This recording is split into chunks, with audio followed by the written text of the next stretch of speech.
Malabar gold and diamonds നിങ്ങൾക്കായി ഒരുക്കുന്ന അത്യപൂർവമായ ലൈറ്റ് വെയ്റ്റ് ജ്വല്ലറി ഷോ.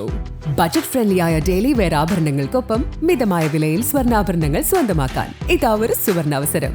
ഫെബ്രുവരി 10 മുതൽ 14 വരെ നിങ്ങളുടെ ഒറ്റപ്പാലം ഷോറൂമിൽ പഴയ സ്വർണം മാറ്റി വാങ്ങാനുള്ള ഏറ്റവും നല്ല എക്സ്ചേഞ്ച് ഓഫറുകൾക്കൊപ്പം ഏറ്റവും പുതിയ ഡിസൈനർ ആഭരണങ്ങളുടെ അതിവിപുലമായ കളക്ഷൻസ്. വരൂ, മലബാർ ഗോൾഡ് ആൻഡ് ഡയമണ്ട്സ് അവതരിപ്പിക്കുന്ന ഈ സ്വർണ്ണ വിസ്മയത്തിൽ നിങ്ങളും പങ്കാളിയാവൂ.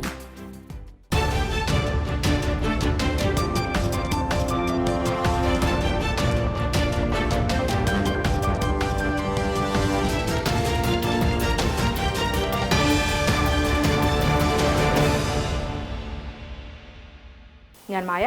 N4 ന്യൂസിലേക്ക് സ്വാഗതം. വിശദമായ വാർത്തകളിലേക്ക്. ചിനക്കത്തൂർ പൂരത്തിന് മുന്നോടിയായി എഴുന്നള്ളിപ്പ് കടന്നു പോകുന്ന പ്രദേശങ്ങളിൽ വൈദ്യുത ലൈനുകൾ ഇൻസുലേറ്റ് ചെയ്യുന്നു. ഫെബ്രുവരി 24 നടക്കുന്ന ചിനക്കത്തൂർ പൂരത്തിന് മുന്നോടിയായി എഴുന്നള്ളിപ്പുകൾ കടന്നു പോകുന്ന പ്രദേശങ്ങളിലെ വൈദ്യുതി ലൈനുകൾ ഇൻസുലേറ്റഡ് ആക്കി മാറ്റുന്നു. പാലപ്പുറത്തെ ക്ഷേത്ര പരിസരത്തെ 7 കിലോമീറ്റർ ചുറ്റളവിലെ വൈദ്യുതി കമ്പികളാണ് ഇൻസുലേറ്റഡ് ലൈനുകളായി സ്ഥാപിക്കുന്ന ജോലികൾ KSEB ആരംഭിച്ചത്. ചിനക്കത്തൂർ പൂരത്തിലെ പ്രത്യേകതയായ കുതിരക്കോലങ്ങളും സ്പെഷ്യൽ പൂരാഘോഷ കമ്മിറ്റികളുടെ ഉയരമേറിയ നിശ്ചല ദൃശ്യങ്ങളും എഴുന്നള്ളിച്ചു കൊണ്ടുവരുമ്പോൾ ഉണ്ടാകാറുള്ള തടസ്സം ഒഴിവാക്കാനാണ് ഈ ക്രമീകരണം. നേരത്തെ പൂരദിവസം പലയിടത്തും വൈദ്യുതി വിതരണം നിർത്തിവെച്ചതും ലൈനുകൾ ഉയർത്തി നൽകിയുമാണ് എഴുന്നള്ളിപ്പുകൾ കടന്നു പോകാറുള്ളത്. പൂരസമയത്തെ തിരക്കിൽ വൈദ്യുതി ലൈനുകൾ പൊട്ടിവീണാൽ സംഭവിക്കാനിടയുള്ള അപകട സാധ്യത കൂടി മുൻനിർത്തിയാണ് നടപടിയെന്നും ഇൻസുലേറ്റഡ് ലൈനുകളാണെങ്കിൽ അപകട സാധ്യത വളരെ കുറയുമെന്നും KSEB അധികൃതർ അറിയിച്ചു. ട്രെയിനിൽ അപമര്യാദ കാണിക്കുന്നവർക്കെതിരെ നിയമ നടപടിക്കൊരുങ്ങി ഇന്ത്യൻ റെയിൽവേ. ട്രെയിനുകളിൽ രാത്രി 10-ന് ശേഷം ഉച്ചത്തിൽ പാട്ടുവെച്ചും ചർച്ച നടത്തിയും ആവശ്യമില്ലാതെ ലൈറ്റുകൾ ഓൺ ചെയ്തും മറ്റ് യാത്രികരുടെ ഉറക്കം കെടുത്തുന്നവർക്കെതിരെ നടപടി കർശനമാക്കാൻ റെയിൽവേ. ലംഘിക്കുന്നവർക്കെതിരെ സംഭവത്തിന്റെ ഗൗരവമനുസരിച്ച് പിഴ ഈടാക്കാനാണ് നിർദ്ദേശം. സംഘമായി യാത്ര ചെയ്യുന്നവർ രാത്രി 10-ന് ശേഷം മറ്റുള്ളവരുടെ ഉറക്കം തടസ്സപ്പെടുത്തുന്ന വിധത്തിൽ നടത്തുന്ന സംസാരം പലപ്പോഴും നിയന്ത്രിക്കാൻ കഴിയാത്ത സ്ഥിതി ഉണ്ടാക്കുന്നു. ഇടപെടുന്നവർക്കെതിരെ ഇവർ നീങ്ങുന്ന സാഹചര്യവുമുണ്ട്. പുതിയ നിർദ്ദേശമനുസരിച്ച് രാത്രി 10-ന് ശേഷം ഓൺലൈനിൽ ഭക്ഷണം നൽകില്ല. എന്നാൽ ഈ കാറ്ററിംഗിലൂടെ രാത്രി ഭക്ഷണമോ പ്രഭാത ഭക്ഷണമോ മുൻകൂട്ടി ഓർഡർ ചെയ്യുന്നതിന് തടസ്സമില്ല. കമ്പാർട്ട്മെന്റിലോ കോച്ചിലോ ഇരിക്കുന്ന യാത്രക്കാരൻ മൊബൈലിൽ ഉച്ചത്തിൽ സംസാരിക്കാൻ പാടില്ല. ഉറക്ക സമയത്ത് ലൈറ്റുകൾ ആവശ്യമില്ലാതെ ഓൺ ചെയ്യരുത്. റിസർവ് കോച്ചുകളിൽ ഉറക്ക സമയമായ രാത്രി 10-നും രാവിലെ 6-നും ശേഷം താഴത്തെ ബർത്ത് മറ്റ് യാത്രക്കാർക്കും ഇരിക്കാനുള്ളതാണ്. മുകൾ ബർത്ത് കിട്ടിയവർ രാത്രി 10-ന് ശേഷം ലോവർ ബർത്തിൽ ഇരിക്കരുത്. അതേസമയം 10 മണിക്ക് ശേഷം TTമാരുടെ ടിക്കറ്റ് പരിശോധന വേണ്ടെന്ന നിർദ്ദേശം പ്രായോഗികമല്ലെന്ന് ജീവനക്കാർക്കിടയിലെ ചർച്ച. ദീർഘദൂര ട്രെയിനുകളിൽ സുരക്ഷിതത്വത്തിന്റെ ഭാഗമായും പലപ്പോഴും പരിശോധിക്കേണ്ടതായും വരും. എന്നാൽ ചെറിയ ദൂരത്തേക്കുള്ള ടിക്കറ്റുകളുടെ പരിശോധനയിൽ ഇളവ് നൽകാനാകും. യാത്രക്കാരിലെ ഗർഭിണികൾ, വികലാംഗർ, രോഗികൾ എന്നിവർക്ക് നേരത്തെ കിടക്കേണ്ടി വരുമെന്നതിനാൽ മറ്റ് യാത്രക്കാർ സഹകരിക്കണമെന്നാണ് റെയിൽവേയുടെ അഭ്യർത്ഥന. രാത്രി യാത്രയിൽ പൊതുമര്യാദ പാലിക്കുന്നുവെന്നും നിരീക്ഷിക്കാനും പ്രശ്നങ്ങളിൽ ഉടനടി ഇടപെടാനും ഓൺബോർഡ് TT, കാറ്ററിംഗ് സ്റ്റാഫ്, മറ്റു ഉദ്യോഗസ്ഥർക്കാണ് നിർദ്ദേശം നൽകിയിരിക്കുന്നത്. പുകവലി, മദ്യപാനം തുടങ്ങി പൊതു സ്വീകാര്യമല്ലാത്ത പ്രവൃത്തികൾ അനുവദിക്കില്ലെന്നും ട്രെയിനിൽ കത്തുന്ന വസ്തുക്കൾ കൊണ്ടുപോകുന്നത് റെയിൽവേ നിയമത്തിന്റെ കടുത്ത ലംഘനമാണെന്നും ബോർഡ് ആവർത്തിച്ച് വ്യക്തമാക്കി. DYFI കുളപ്പള്ളി മേഖലാ സമ്മേളനം നടന്നു. DYFI കുളപ്പള്ളി മേഖലാ സമ്മേളനം കുളപ്പള്ളി സർവീസ് സഹകരണ ബാങ്കിൽ സജ്ജമാക്കിയ കൊടിയേരി ബാലകൃഷ്ണൻ നഗറിൽ വെച്ച് നടന്നു. സമ്മേളനം DYFI സംസ്ഥാന കമ്മിറ്റി അംഗം ഷക്കീർ ഉദ്ഘാടനം ചെയ്തു. DYFI block secretary Rakesh, CPIM Kulappally local secretary Jayapal, CPIM Ottapalam area committee അംഗം സുരേന്ദ്രൻ, CPIM LC അംഗങ്ങൾ, DYFI ഷൊർണൂർ ബ്ലോക്ക് കമ്മിറ്റി അംഗങ്ങൾ തുടങ്ങിയവർ പങ്കെടുത്തു. സമ്മേളനത്തിൽ അനീഷിനെ പ്രസിഡന്റായും ശരത്തിനെ സെക്രട്ടറിയായും ഫൈസലിനെ ട്രഷററായും 9 അംഗ എക്സിക്യൂട്ടീവ് കമ്മിറ്റിയെയും സമ്മേളനം തിരഞ്ഞെടുത്തു. സമ്മേളനത്തിൽ മണിപ്പൂരിലെ ജനങ്ങൾക്ക് ഐക്യദാർഢ്യം പ്രഖ്യാപിച്ചുകൊണ്ട് മൗന പ്രാർത്ഥനയും നടന്നു. ഇനി ഒരിടവേള.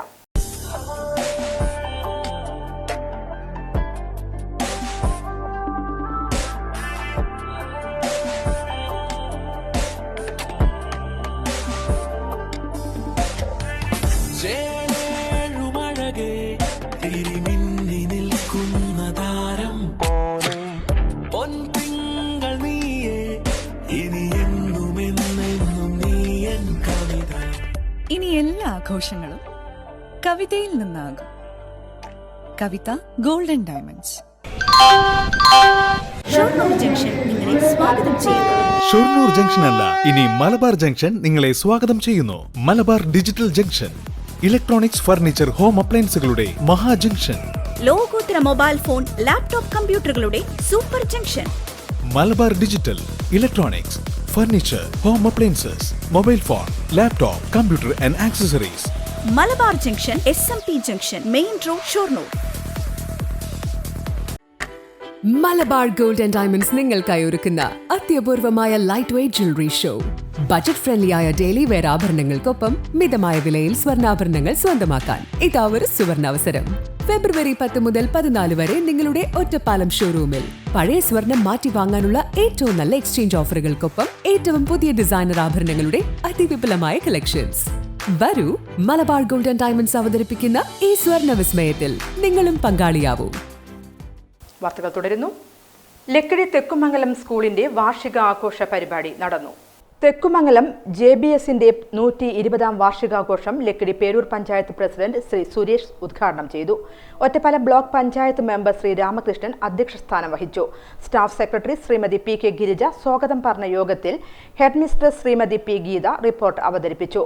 School management committee chairman Shri Kandaramath Suresh മുൻ വർഷങ്ങളിലെ LSS വിജയികളെയും ഈ വർഷത്തെ വിവിധ എൻഡോമെന്റ് നേടിയ വിദ്യാർത്ഥികളെയും അനുമോദിച്ചു. ചടങ്ങിൽ ലക്കിടി പേരൂർ ആരോഗ്യ വിദ്യാഭ്യാസ standing committee chairman Shri Hari, ward member Shri Balan, പൂർവ്വ പ്രധാന അധ്യാപകരായ ശ്രീമതി കല്യാണി ടീച്ചർ, ശ്രീമതി ദേവകിക്കുട്ടി ടീച്ചർ, വിദ്യാലയ വികസന സമിതി ചെയർമാൻ ശ്രീ കൊടുവണ്ട കൃഷ്ണകുമാർ എന്നിവർ ആശംസകൾ അറിയിച്ചു. PTA പ്രസിഡന്റ് ശ്രീ അബ്ദുൾ മുത്തലി നന്ദി രേഖപ്പെടുത്തി. തുടർന്ന് തെക്കുമംഗലം JBSലെ വിദ്യാർത്ഥികൾ അവതരിപ്പിക്കുന്ന കലാപരിപാടികളും സമ്മാനദാനവും നടത്തി. സംസ്ഥാനത്തെ 20 കോളേജുകളെ കോൺസ്റ്റിറ്റ്യൂവന്റ് കോളേജുകളായി മാറ്റുന്ന പദ്ധതിയുടെ പ്ലാൻ തയ്യാറായതായി ഉന്നത വിദ്യാഭ്യാസ വകുപ്പ് മന്ത്രി R. ബിന്ദു. സംസ്ഥാനത്തെ മികച്ച 20 കോളേജുകളെ കോൺസ്റ്റിറ്റ്യൂവന്റ് കോളേജുകളായി മാറ്റുന്ന പദ്ധതിയുടെ ഇംപ്ലിമെന്റ് പ്ലാൻ തയ്യാറായതായി ഉന്നത വിദ്യാഭ്യാസ വകുപ്പ് മന്ത്രി R. ബിന്ദു നിയമസഭയിൽ പറഞ്ഞു. അടുത്ത അധ്യയന വർഷം ഇതിനുള്ള നടപടികൾ ആരംഭിക്കുമെന്നും ഇതുവഴി കോളേജുകളിൽ പഠനവകുപ്പിൻ്റെ നിലവാരമുയർത്തുമെന്നും അടിസ്ഥാന സൗകര്യങ്ങളും അക്കാദമിക് കണ്ടന്റുകളും ജൂനിയർ കോളേജുകൾക്കും ലഭ്യമാകുന്ന വിധത്തിലാവും നടപടിയെന്നും മന്ത്രി പറഞ്ഞു. സംസ്ഥാനത്തെ മികച്ച പ്രവർത്തനം കാഴ്ചവെക്കുന്ന 20 കോളേജുകളെ കോൺസ്റ്റിറ്റ്യൂവന്റ് കോളേജുകളാക്കി മാറ്റുന്ന പദ്ധതിയുടെ ഇംപ്ലിമെന്റേഷൻ പ്ലാൻ തയ്യാറാക്കി കഴിഞ്ഞിട്ടുണ്ട്. അടുത്ത അധ്യയന വർഷം ഇതുമായി ബന്ധപ്പെട്ട നടപടികൾ ആരംഭിക്കുന്നതിനാണ് ഉദ്ദേശിച്ചിട്ടുള്ളത്. ആദ്യഘട്ടത്തിൽ സംസ്ഥാന തലത്തിൽ വിവിധ സർവകലാശാലകളിൽ ഏറ്റവും മികച്ച നിലവാരം പുലർത്തുന്ന 20 കോളേജുകളെയാണ് കോൺസ്റ്റിറ്റ്യൂവന്റ് പദവി നൽകി അതാത് സർവകലാശാലകളുടെ പഠന വകുപ്പുകളുടെ നിലവാരത്തിലേക്ക് ഉയർത്തുന്നതിനായിട്ട് പരിശ്രമിക്കുന്നത്. ഇതുവഴി ഗുണമേന്മയേറിയ ഉന്നത വിദ്യാഭ്യാസ സൗകര്യങ്ങൾ കൂടുതൽ സ്ഥലങ്ങളിലേക്ക് നമുക്ക് വ്യാപിപ്പിക്കാൻ കഴിയുമെന്ന് മാത്രമല്ല, മികച്ച പാരമ്പര്യമുള്ള കോളേജുകളുടെ അടിസ്ഥാന സൗകര്യങ്ങളും അക്കാദമിക കണ്ടന്റും മറ്റുള്ളവർക്കും ഉപയോഗിക്കാൻ കഴിയുമെന്നുള്ളതാണ്. ജൂനിയർ കോളേജുകൾക്കും ഉപയോഗിക്കാൻ കഴിയും. ഇത്തരത്തിൽ കോളേജുകൾക്ക് കോൺസ്റ്റിറ്റ്യൂവന്റ് കോളേജ് പദവി ലഭിക്കുന്നത് വഴി ആ കോളേജുകളുടെ ഭൗതിക സാഹചര്യങ്ങൾ വർദ്ധിപ്പിക്കുന്നതിനും നൂതനമായ കോഴ്സുകൾ ആരംഭിക്കുന്നതിനുമുള്ള അവസരങ്ങളും ലഭ്യമാകും. ഇതുവഴി ആ കോളേജുകൾ സർവകലാശാല നിലവാരത്തിലേക്ക് ഉയരുന്നതോടൊപ്പം പഠന വകുപ്പ് എന്ന പോലെ പ്രവർത്തിച്ചുകൊണ്ട് മറ്റുള്ളവരിലേക്ക് കൂടി വൈജ്ഞാനികമായിട്ടുള്ള കാര്യങ്ങൾ സമന്വയിപ്പിക്കാൻ അവർക്ക് സാധിക്കും. ഭൗതിക സാഹചര്യങ്ങൾ വർദ്ധിക്കുന്നതിലൂടെ നൂതന കോഴ്സുകൾ ആരംഭിക്കാനാവുമെന്നും മന്ത്രി കൂട്ടിച്ചേർത്തു. ഭിന്നശേഷി വിദ്യാർത്ഥികൾക്കായിട്ട് സൂപ്പർ ന്യൂമററി ആയിട്ട് സീറ്റുകൾ സൃഷ്ടിച്ചു നൽകിയിട്ടുണ്ട്. ഈ സർക്കാരിൻ്റെ കാലത്ത് ഓട്ടിസം, സെറിബ്രൽ പാൾസി തുടങ്ങിയ ഭിന്നശേഷി വിഭാഗങ്ങളിൽ നിന്നുള്ള വിദ്യാർത്ഥികൾക്ക് അവർ താൽപ്പര്യപ്പെടുന്ന കോളേജുകളിൽ സൂപ്പർ ന്യൂമററി സീറ്റുകൾ സൃഷ്ടിച്ചു നൽകാനാണ് ഉത്തരവായിട്ടുള്ളത്. പുതിയ 4 വർഷ ബിരുദം നടപ്പിലാക്കുമ്പോൾ ഭിന്നശേഷി വിഭാഗങ്ങളിൽ നിന്ന് വരുന്ന വിദ്യാർത്ഥികൾക്ക് നിലവിലുള്ള സ്ക്രൈബ് രീതിയോടൊപ്പം പുതിയ ടെക്നോളജി ഉപയോഗിച്ചുകൊണ്ടുള്ള നൂതന പരീക്ഷാ രീതികൾ അനുവദിച്ചു നൽകാനും തീരുമാനമായിട്ടുണ്ട്. ഓരോ വിദ്യാർത്ഥിയുടെയും കഴിവും താല്പര്യവും അനുസരിച്ചുള്ള പരീക്ഷാ രീതികൾ നടപ്പിലാക്കാൻ ഇതിലൂടെ സാധിക്കും. സാമ്പ്രദായികമായ ഡിസ്ക്രിപ്റ്റീവ് മെത്തഡിലുള്ള പരീക്ഷകൾ അവർക്ക് എഴുതേണ്ടതില്ല എന്നുള്ള രീതിയാണ് അവലംബിക്കുക. ടെക്നോളജി ഉപയോഗിച്ചുകൊണ്ട് പുതിയ രീതിയിലുള്ള പരീക്ഷയിലൂടെയാണ് അവരെ വിലയിരുത്തുക. ഉന്നത വിദ്യാഭ്യാസം കൂടുതൽ ഭിന്നശേഷി സൗഹാർദ്ദപരമാക്കുക എന്നുള്ളതാണ് സർക്കാരിൻ്റെ നയം. Ottapalam MLA advocate K. Premkumar ഉന്നത വിദ്യാഭ്യാസ പരിഷ്കാര കമ്മീഷൻ ശുപാർശ പ്രകാരം മികച്ച കോളേജുകളെ കോൺസ്റ്റിറ്റ്യൂവന്റ് കോളേജുകളായി മാറ്റുന്നതിനെക്കുറിച്ച് സബ്മിഷൻ ഉന്നയിച്ചതിനാണ് മന്ത്രി മറുപടി നൽകിയത്. ഉന്നത വിദ്യാഭ്യാസ മേഖലയിൽ നമ്മുടെ സർക്കാർ സ്വീകരിച്ച നല്ല സമീപനങ്ങളുടെ ഭാഗമായി ഇന്ത്യയിലെ ഏറ്റവും മികച്ച 100 യൂണിവേഴ്സിറ്റികളിൽ കേരളത്തിലെ യൂണിവേഴ്സിറ്റികളും ഇടം പിടിക്കുന്ന അഭിമാനകരമായ കാഴ്ച നാം കാണുകയുണ്ടായി. സംസ്ഥാനത്ത് തെരഞ്ഞെടുക്കപ്പെട്ട കോളേജുകളെ കോൺസ്റ്റിറ്റ്യൂവന്റ് കോളേജുകളായി ഉയർത്താൻ ഉന്നത വിദ്യാഭ്യാസ പരിഷ്കരണ കമ്മീഷൻ ശുപാർശ ചെയ്തിട്ടുണ്ടായിരുന്നു. ഇതുമായി ബന്ധപ്പെട്ട് സർക്കാർ സ്വീകരിച്ച നടപടികൾ വിശദീകരിക്കാം. SSLC പരീക്ഷാ ഫലം ജില്ലയിൽ മികച്ച വിജയശതമാനം ഉറപ്പാക്കുമെന്ന് ജില്ലാ പഞ്ചായത്ത് പ്രസിഡന്റ്.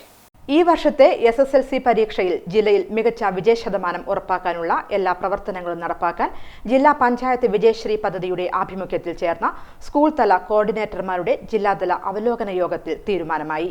ജില്ലാ പഞ്ചായത്ത് ഹാളിൽ ചേർന്ന അവലോകന യോഗം പ്രസിഡന്റ് കെ ബിനിമോൾ ഉദ്ഘാടനം ചെയ്തു. 2ാം ടേം മുതൽ തന്നെ വിജയശ്രീയുടെ ആഭിമുഖ്യത്തിൽ ജില്ലയിലെ എല്ലാ വിദ്യാലയങ്ങളിലും 10ാം തരത്തിലെ വിദ്യാർത്ഥികൾക്കായി പ്രത്യേക അധിക സമയ ക്ലാസുകൾ നടന്നുവരുന്നുണ്ട്. ടേം പരീക്ഷകൾക്കു പുറമെ യൂണിറ്റ് ടെസ്റ്റുകൾ, പ്രീ മോഡൽ പരീക്ഷകൾ എന്നിവ നടത്തി ഫലം വിശകലനം ചെയ്ത് പ്രയാസമുള്ള മേഖലകളിൽ വിദഗ്ധ ക്ലാസുകൾ, ടീം ടീച്ചിംഗ്, മോട്ടിവേഷൻ ക്ലാസുകൾ, കൗൺസിലിംഗ് സെഷനുകൾ തുടങ്ങിയവയും നടത്തുന്നുണ്ട്. വിദ്യാർത്ഥികളെയും സ്കൂൾ അധികൃതരെയും സഹായിക്കാൻ PTA, പൂർവ്വ വിദ്യാർത്ഥികൾ, തദ്ദേശ ഭരണ സ്ഥാപനങ്ങൾ, വിവിധ വകുപ്പുകൾ, സന്നദ്ധ സംഘടനകൾ എന്നിവരുമുണ്ട്.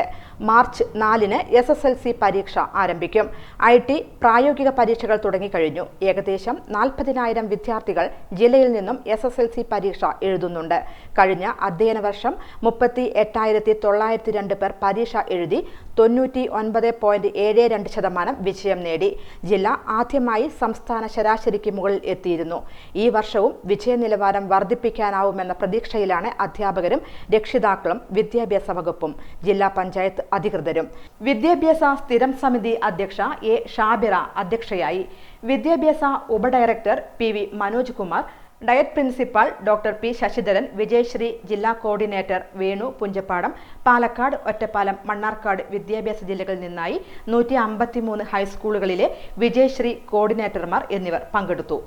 വഴിയോരത്ത് കാട് പിടിച്ചുകിടന്ന സ്ഥലം വിശ്രമ കേന്ദ്രമാക്കി വാണിയംകുളം ഗ്രാമപഞ്ചായത്ത്. റോഡരികിൽ കാടുമൂടി കിടന്നിരുന്ന സ്ഥലം സായാഹ്നം ആസ്വദിക്കാനുള്ള കേന്ദ്രമാക്കി മാറ്റിയിരിക്കുകയാണ് വാണിയംകുളം പഞ്ചായത്ത്. പാലക്കാട് കുളപ്പുള്ളി പാതക്കരികിൽ വാണിയംകുളം അങ്ങാടിയിലെ സ്ഥലമാണ് ഇരിക്കാനും കുട്ടികൾക്ക് കളിക്കാനുമുള്ള ചെറിയ ഇടമാക്കി മാറ്റിയിരിക്കുന്നത്. പ്രധാന പാതയോടും ബസ് സ്റ്റോപ്പിനും തൊട്ടടുത്തായി വില്ലേജ് ഓഫീസിലേക്ക് പോകുന്ന വഴിയിലാണ് സായാഹ്ന വിശ്രമ കേന്ദ്രം നിർമ്മിച്ചിട്ടുള്ളത്. വർഷങ്ങളായി കാടുമൂടി കിടന്നിരുന്ന ഭാഗമാണ് ഇപ്പോൾ നവീകരിച്ചത്. ഇരിപ്പിടങ്ങളും ഊഞ്ഞാലുകളും സജ്ജമാക്കിയിട്ടുണ്ട്. പൊതുകിണർ നവീകരണ പദ്ധതിയിൽ ഉൾപ്പെടുത്തി പ്രദേശം നവീകരിച്ചിരുന്നു. മഴ നനയാതിരിക്കാൻ കുറച്ചു ഭാഗത്ത് ഷീറ്റിടുമെന്ന് വാണിയംകുളം പഞ്ചായത്ത് പ്രസിഡന്റ് K. ഗംഗാധരൻ പറഞ്ഞു. വാണിയംകുളം ടൗണിൽ ബസ് സ്റ്റോപ്പിനോട് ചേർന്ന് മൊന്തകെട്ടി കിടന്നിരുന്ന പ്രദേശം അതുപോലെ തന്നെ കിണർ ശുചീകരണ ഫണ്ടിൽ ഉൾപ്പെടുത്തിയാണ് ഈ സ്ഥലം നന്നായി നവീകരിച്ച് നമ്മൾ വൈകുന്നേരം ആളുകൾക്കൊക്കെ ഇരിക്കാനും വിശ്രമിക്കാനും ഒക്കെ സൗകര്യപ്പെട്ട ഒരു സ്ഥലമാക്കുക. ഇതിൻ്റെ ഒരു പകുതി ഭാഗം ഷീറ്റ് മേഞ്ഞ് സൗകര്യപ്പെടുത്തി ആളുകൾക്ക് തുറന്നു കൊടുക്കുക എന്നാണ് ഉദ്ദേശിക്കുന്നത്. അത്യാവശ്യം ചെറിയ പരിപാടികളൊക്കെ സാമൂഹിക സന്നദ്ധ സംഘടനകൾക്കൊക്കെ സംഘടിപ്പിക്കുന്നതിനും ഒക്കെ അനുവദിച്ചു കൊടുക്കാനും കൂടി വേണ്ടിയിട്ടാണ് ഇത്തരത്തിലൊരു കോർണർ തയ്യാറാക്കിയിരിക്കുന്നത്. പൊതുകിണർ നവീകരണ പദ്ധതിയിൽ ഉൾപ്പെടുത്തി സമീപത്തുള്ള കിണറും വൃത്തിയാക്കിയിട്ടുണ്ട്. ഇടവേളയ്ക്ക് ശേഷം വാർത്തകൾ തുടരും. NSA jewellery, gold, diamond, silver, opposite KRK കല്യാണ മണ്ഡപം, പട്ടിക്കര, പാലക്കാട്. കരിമ്പനകളുടെയും പുഞ്ചപ്പാടങ്ങളുടെയും നാടായ പാലക്കാടിന്റെ തിലകക്കുറിയായി NSA ജ്വല്ലറി. മൊബൈൽ 9037943671, 9447040615, 9847040616. നിങ്ങളുടെ ഓരോ യാത്രകളിലും ഒപ്പം ചേർന്നുകൊണ്ട് യാത്രാ ഇടവേളകളെ വിസ്മയകരമാക്കാൻ പാലക്കാട് തൃശൂർ ജില്ലാ അതിർത്തിയായ തിരുവില്ലാമലയിലെ ഏറ്റവും വലിയ അതിഥി മന്ദിരമായ ആനമല ഹോം സ്റ്റേസ് പ്രൗഢഗംഭീരമായ പൈതൃക തനിമയുമായാണ് അതിഥികളെ വരവേൽക്കാനായി ഒരുങ്ങിയിരിക്കുന്നത്. നഗരത്തിന്റെ തിരക്കുകളിൽ നിന്ന് മാറി പ്രകൃതി രമണീയവും ശാന്തവുമായ അന്തരീക്ഷത്തിൽ സ്ഥിതി ചെയ്യുന്ന ആനമല ഹോം സ്റ്റേസിൽ 15 മുതൽ 25ഓളം പേർക്ക് വരെ താമസിക്കുവാൻ സാധിക്കുന്ന AC മുറികൾക്കൊപ്പം തന്നെ 200ഓളം പേർക്ക് പങ്കെടുക്കാവുന്ന അവരുടെ മനസ്സിനിണങ്ങുന്ന തരത്തിലുള്ള ഫംഗ്ഷനുകൾ നടത്താനുള്ള സൗകര്യവും ഒരുക്കിയിട്ടുണ്ട്. ഏവർക്കും ആനമല ഹോം സ്റ്റേസിന്റെ ഭാഗമാവാം. Anamalas home stay. Boby Chemmanur international jewellers ഷോറൂമുകളിൽ butterfly diamond fest season 3 December 1 മുതൽ 31 വരെ ഡയമണ്ട് ആഭരണങ്ങൾക്ക് 50% വരെ ഡിസ്കൗണ്ട്. ഡയമണ്ട് ആഭരണങ്ങൾ വാങ്ങുമ്പോൾ സ്വർണ്ണ നാണയങ്ങൾ, smart watch, smart phone, oxygen റിസോർട്ടിൽ കുടുംബത്തോടൊപ്പം 2 ദിവസം താമസം എന്നീ സമ്മാനങ്ങൾ. 10 ലക്ഷം രൂപയ്ക്ക് മുകളിൽ ഡയമണ്ട് ആഭരണങ്ങൾ വാങ്ങുമ്പോൾ ലക്ഷദ്വീപിലേക്ക് ടൂർ പോകാൻ അവസരം. കൂടാതെ നറുക്കെടുപ്പിലൂടെ തിരഞ്ഞെടുക്കപ്പെടുന്ന കുടുംബങ്ങൾക്ക് വിദേശയാത്ര, 10 കസ്റ്റമേഴ്സിന് ഡയമണ്ട് റിംഗ്, 5 കസ്റ്റമേഴ്സിന് സ്വർണ്ണ നാണയങ്ങൾ, ഓക്സിജൻ റിസോർട്ടിൽ 2 2 ദിവസം താമസം എന്നിങ്ങനെ ആകർഷകമായ സമ്മാനങ്ങൾ. ഡയമണ്ട് ആഭരണങ്ങൾ വാങ്ങൂ, നിരവധി സമ്മാനങ്ങൾ നേടൂ. Bobby Chemmanur international Jewellers. വാർത്തകൾ തുടരുന്നു. വ്യത്യസ്തമായി കാറൽ മണ്ണ NNM UP സ്കൂളിലെ അധ്യാപികയുടെ അധ്യാപന രീതി.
ചെർപ്പുളശ്ശേരി നഗരസഭയിൽ ഹരിത വാർഡ് പദ്ധതി സംഘടിപ്പിച്ചു. ചെർപ്പുളശ്ശേരി നഗരസഭയിലെ വാർഷിക പദ്ധതിയിൽ ഉൾപ്പെടുത്തി 3-ാം വാർഡിൽ ഹരിത വാർഡ് പദ്ധതി നടപ്പിലാക്കുന്നു. പദ്ധതി നഗരസഭാ ചെയർമാൻ പി രാമചന്ദ്രൻ ഉദ്ഘാടനം ചെയ്തു. ഹെൽത്ത് സെന്ററിൽ നടന്ന പരിപാടിയിൽ നഗരസഭാ വൈസ് ചെയർപേഴ്സൺ സഫ്ന പാറക്കൽ അധ്യക്ഷത വഹിച്ചു. ഹരിത വാർഡ് പദ്ധതിയുടെ ആദ്യഘട്ടമെന്ന നിലയിൽ വാർഡിലെ മുഴുവൻ വീടുകളിലും ജൈവ പച്ചക്കറി ആരംഭിക്കുന്നതിനുള്ള ഗ്രോ ബാഗുകളും പച്ചക്കറി തൈകളും ജൈവവളവും സബ്സിഡി നിരക്കിൽ വിതരണം ചെയ്തു. ചടങ്ങിൽ നഗരസഭാ വികസനകാര്യ standing committee chairman VP Sameej, ക്ഷേമകാര്യ standing committee chairperson KT Prameela, കൃഷി ഓഫീസർ സുനിൽകുമാർ, ഹരിത വാർഡ് പദ്ധതി coordinator M Ramadas, convener C Ananthanarayanan എന്നിവർ സംസാരിച്ചു. ഹരിത വാർഡ് പദ്ധതിയുടെ വിവിധ ഘട്ടങ്ങളിലുള്ള പ്രവർത്തനങ്ങൾ തുടർന്നും ഉണ്ടാകുമെന്ന് നഗരസഭാ ചെയർമാൻ P രാമചന്ദ്രൻ അറിയിച്ചു. ഒരു വീട്ടിലും പ്ലാസ്റ്റിക് ഒട്ടുമില്ല. പലരും എൻ്റെ വീട്ടിൽ ഒരു പ്ലാസ്റ്റിക്കും ഇല്ല. പപ്പടം പറഞ്ഞ പാക്കറ്റുണ്ട്, ചായപ്പൊടി പറഞ്ഞ പാക്കറ്റുണ്ട്. പ്ലാസ്റ്റിക് ഉപയോഗിക്കാത്ത ഒരു വീടില്ല. എൻ്റെ വീട്ടിലില്ല എന്ന് പറയുന്നത് അത് അടുപ്പിലേക്ക് ഇടുക തന്നെ നമ്മൾ വേണ്ട. എൻ്റെ വീട്ടിലില്ല എന്ന് പറയുന്നതാണ് ഈ പാക്കറ്റ് പിടിച്ച് നേരെ അടുപ്പിലേക്ക് ഇടൂ എന്ന് വേണ്ട നിഗമനത്തിലാണ് ഗവൺമെന്റ് എത്തിയില്ല. അതുകൊണ്ട് നിർബന്ധപൂർവ്വം ആകുന്ന പൈസ ഈടാക്കുന്ന സംവിധാനത്തിലേക്ക് ഇവിടെ. അനങ്ങനടി സ്വദേശിയായ യുവതിയെ കാണാനില്ലെന്ന് പരാതി. അനങ്ങനടി പാറക്കുളം സ്വദേശിനിയായ 39 വയസ്സുകാരി ദിവ്യയാണ് ഈ മാസം 23 മുതൽ ഭർത്താവ് അച്യുതന്റെ സ്വദേശമായ അമ്പലപ്പാറ വെച്ച് കാണാതായത്. തുടർന്ന് അച്യുതൻ ഒറ്റപ്പാലം പോലീസിൽ പരാതി നൽകി. ദിവ്യയെക്കുറിച്ച് എന്തെങ്കിലും വിവരം ലഭിക്കുന്നവർ ഒറ്റപ്പാലം പോലീസിൽ ഉടൻ വിവരം അറിയിക്കണമെന്ന് ദിവ്യയുടെ അച്ഛൻ വിശ്വനാഥൻ പറഞ്ഞു. എൻ്റെ മകൻ നവംബർ 23 മുതൽ കാണുന്നില്ല. അതുകൊണ്ട് ഞാൻ ഫോട്ടോകൾ അയക്കുകയും പത്രത്തിൽ പരസ്യം കൊടുക്കുകയും പോലീസിൽ അന്വേഷിക്കുകയും ചെയ്തു. ഇതുവരെയും യാതൊരു വിവരവും കിട്ടിയിട്ടില്ല. അവളുടെ ദിവ്യയുടെ ഒരു മകനുണ്ട്. മകൻ കടമ്പൂർ സ്കൂളിൽ പഠിക്കുന്ന കുട്ടിയാണ്. 9ാം ക്ലാസ് വിദ്യാർത്ഥിയാണ്. ഈ ഇച്ചിരി പോയതിന് ശേഷം ആ കുട്ടിക്ക് സ്കൂളിൽ കയറാൻ കഴിഞ്ഞിട്ടില്ല. എൻ്റെ കൂടെയാണ് കുട്ടി നിൽക്കുന്നത്. എനിക്ക് ഇത്രയും ദൂരത്ത് കൊണ്ടുവരാനോ സാധിക്കുന്നതല്ല. പ്രായമായ ആളാണ് ഞാൻ. അതുകൊണ്ട് ഇതിന് എന്തെങ്കിലും ഒരു നിവൃത്തി ഉണ്ടായിത്തരണമെന്ന്. സൗജന്യ മെഡിക്കൽ ക്യാമ്പ് സംഘടിപ്പിച്ചു. ഭാരതീയ ചികിത്സാ വകുപ്പിന്റെയും പെരുമാട്ടി ഗ്രാമപഞ്ചായത്ത് ആയുർവേദ ആശുപത്രിയുടെയും സംയുക്ത ആഭിമുഖ്യത്തിൽ സൗജന്യ മെഡിക്കൽ ക്യാമ്പ് സംഘടിപ്പിച്ചു.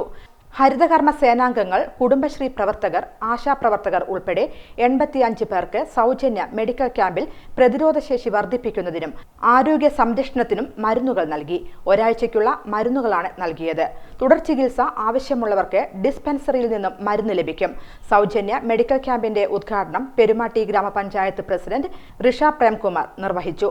വാർഡ് മെമ്പർ ജീജ സുധീർ അധ്യക്ഷയായ പരിപാടിയിൽ ഡോക്ടർ ആശ, പ്രിയ, അനിത, CDS ചെയർപേഴ്സൺ, ഹരിതകർമ്മ സേനാംഗങ്ങൾ, ആശാവർക്കർമാർ, CDS അംഗങ്ങൾ എന്നിവർ പങ്കെടുത്തു. ഇതോടെ ഈ വാർത്താ ബുള്ളറ്റിൻ സമാപിക്കുന്നു. നമസ്കാരം.